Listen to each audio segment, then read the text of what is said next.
Battersea. I haven't been here for a while. Last time I was here, there was a bloke in the front row. He didn't laugh once. Good to see you again, mate. Same jacket, 4 years ago. Less hair. This is not a tan, by the way. I've been on the mobile. I just got back from Spain. I went out for a couple of days and I went on EasyJet. I knew it was EasyJet because the air stewardess was selling the big issue. And I've landed, and that's the pilot just ringing through to check if I got you. I don't believe this. I'm being heckled by a mobile. But no, we landed Gatwick Airport and I'm pissed. And I've lost my passport.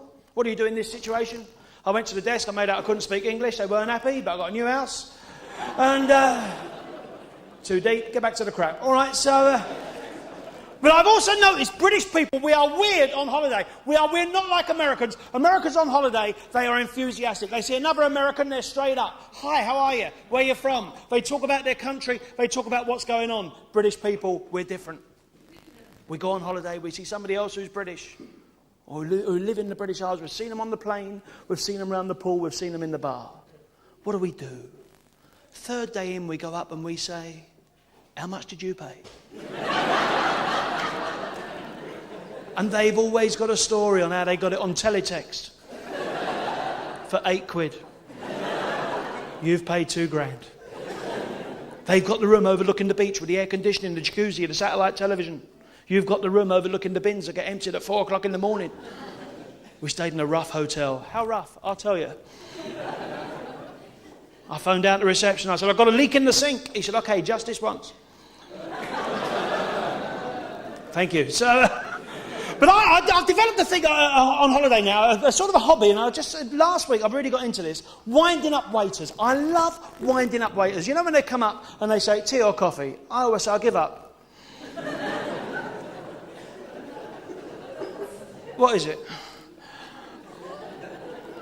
And they do it because I love winding waiters up, because waiters now have become honest. I've noticed this. I eat in some shit restaurants. I was in a terrible restaurant today. Can't tell you which one, obviously. Bella Pasta. I'm in there.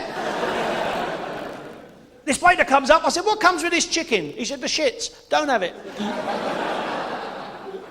And they do the American bit now, don't they? They come out halfway through your meal and they say, everything all right? I always say no, and I carry on eating. He said, what's the problem? I said, I can't sell my flat.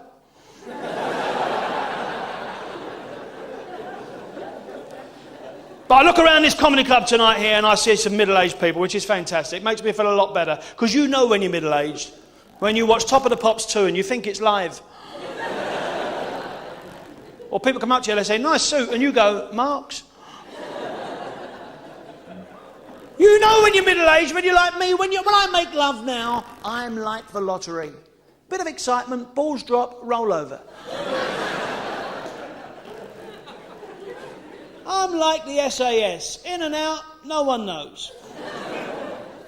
And I've got to be honest, I have been worried. It's a very worrying world we live in at the moment. I was worried last year when we went into Afghanistan.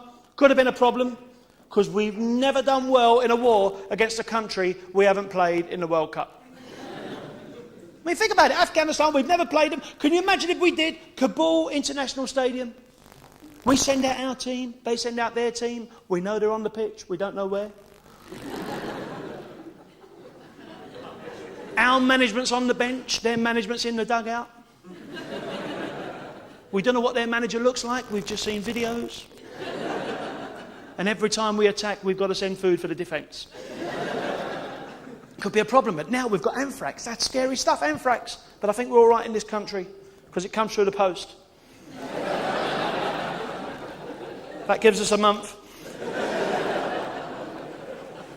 And Tony Blair, George Bush's love child, he said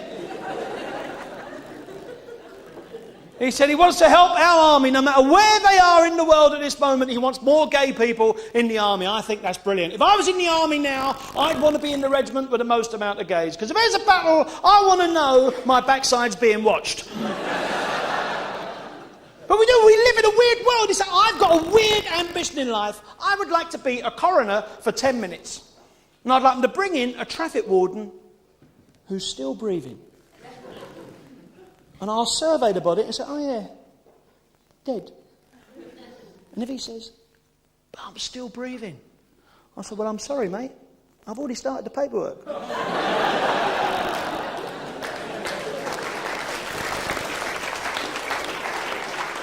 But I've become a middle-aged moaner. I never used to be like this. I used to come out a happy chappy, everything. And look, now I'm a middle-aged moaner, and I don't like myself sometimes. I've become very politically incorrect. I go past people on the street now, homeless, and they say, any change? I said, no, still got a house and a job. How are you doing?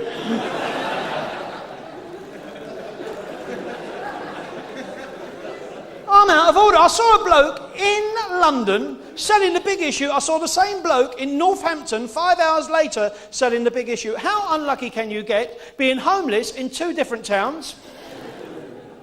Too deep. And, but we live in a weird world. It's like London has changed, especially recently. It really has. I've noticed even the tube's changed.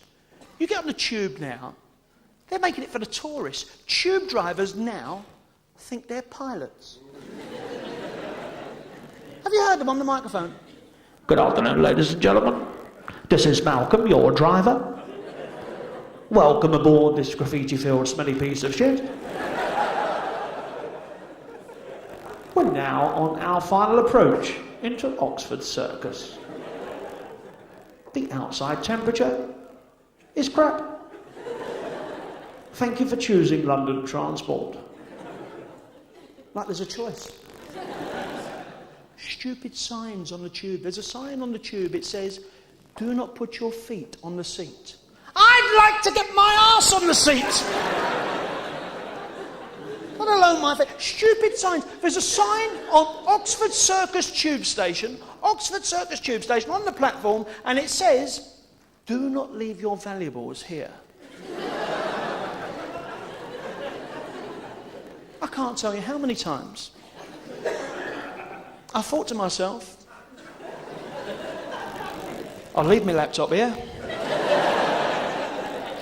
leave my wallet, the money I don't need upstairs, leave my credit cards, leave my mobile phone, the lot, I'll leave it all here, go up to Oxford Street, do a bit of shopping, grab a bit of lunch, down to Leicester Square, watch a movie, come back down, platform level, pick up my laptop, haven't had to carry it about. What a result. Thank you very much, London Transport. Stupid stuff. I couldn't believe this the other day. This made me feel old. You have to queue now to go to the toilet. Like, queue on Waterloo Station to go to the toilet, and you get to a turnstile, and you've got to pay 20 pence. 20 pence to spend a penny. No wonder there's fat people in London. We can't afford to shit. And I've been in this game a long time. I am a comedy whore. I will go anywhere for comedy money. I did a gig in Skegness in October last year. I was doing an end of season dinner on this caravan camp, right? Robin Hood Camp, Chapel St Leonard's, right? So I'm doing this place. That's just giving them a plug. So I'm doing this place, and it was an end of season dinner. As I say, I'm sitting there in this caravan camp. I had to stay in a caravan for 2 nights. I now know why people go on caravan holidays. For 2 weeks of the year, it makes you realise you've got a nice house. What sort of holiday is that? Every morning on the roof, Fred Astaire, the tap dancing seagull. You've only got to have one erotic thought and the caravan shakes for half an hour. We ended up in fucking Cleethorpes. But you just, it's like I did a cruise. I did this cruise. Talk about down market. Can't tell you what company, obviously. Air Tours. And I'm on there. Down market cruise. They gave me this cabin, 14 decks below the water level. My room steward was Jacques Cousteau. I came up for breakfast. I got the Benz.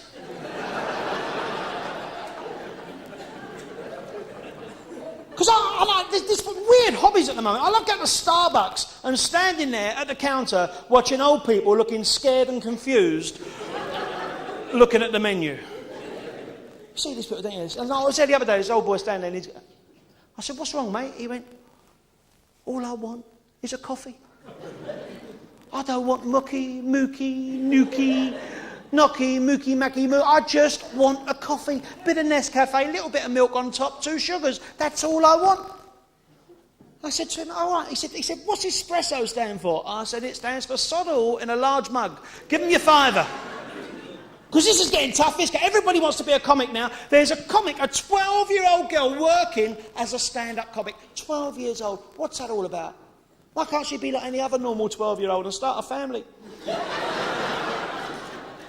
I read an article, it said that this 12-year-old girl got made pregnant by a 14-year-old lad, and he's had 7 different partners.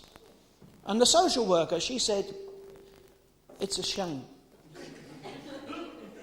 What's happened to his childhood? The boy's 14, he's had 7 partners. I'll tell you what's happened to his childhood. He's had a result.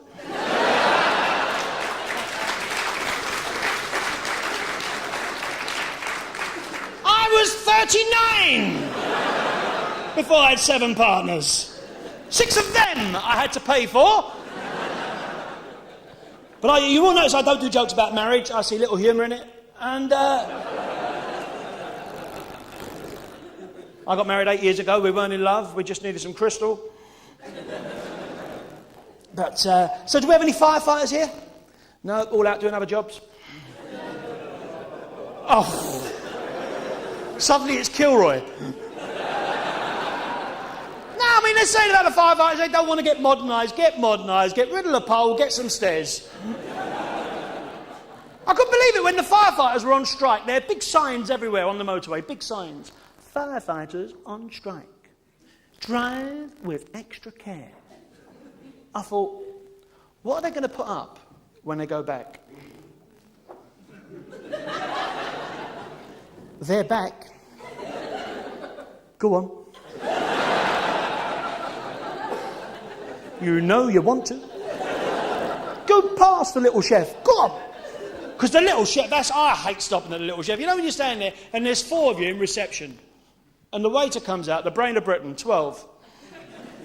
And you're standing there, there's that sign and it says, stand here and wait to be seated. And you look in, there's 36 empty tables. A youth club behind the counter. And their mum washing up. So the manager, 12-year-old, he comes out and he susses the situation and you're standing there, 4 of you. He says, table for 4, and you sit down. After about half an hour, you've got the raving hump because you don't know the other 3 people. And I have to eat these plates because I'm skint at the moment. I am so. If I go to a cash point and I walk away with my card, I've had a result. And these kids who work in McDonald's, when you go in McDonald's now, they know when you're skint. I walk into McDonald's, I'd like a chicken burger, please. And they say, is that a meal? I say, well, not really. But it's all I can afford. Do you know what I mean? And also, I saw a programme the other day, Channel 5, they were doing this programme, and they reckon a man's sperm travels at 92 miles per hour. They'll put those cameras anywhere now, won't they? And they also reckon that 1/3 of the British population masturbate at their place of work.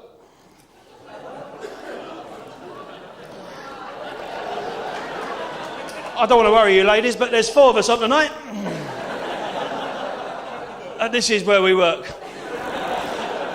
People say to me, Harvey, why'd you get up on stage? Is it because you want to be on telly? I said, don't be stupid. I wanted to be on telly. I'd get a job at Heathrow.